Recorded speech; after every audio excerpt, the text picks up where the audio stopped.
Hey everyone, today I'm going to show you how to align tracks end-to-end in Audacity. Without any further ado, let's get started. First, open your Audacity application on your PC. Once you have it running, you'll see your project workspace where all your audio tracks are displayed.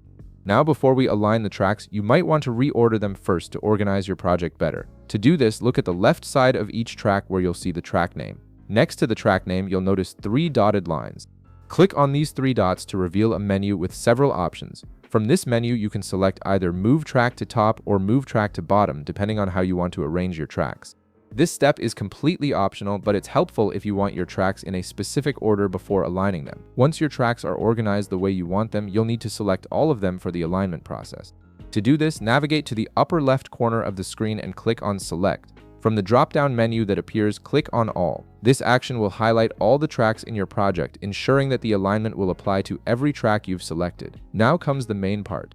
In the top toolbar, locate and click on Tracks. When you click this, a menu will appear with various track-related options. Hover your mouse over Align Tracks and you'll see several alignment options pop up.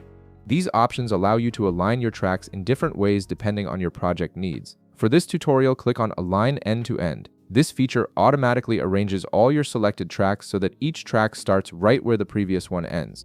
It's incredibly useful when you're working on podcasts, audiobooks, or any project where you need tracks to play sequentially without gaps or overlaps. And that's it, your tracks are now perfectly aligned end-to-end, creating a seamless sequence in your project.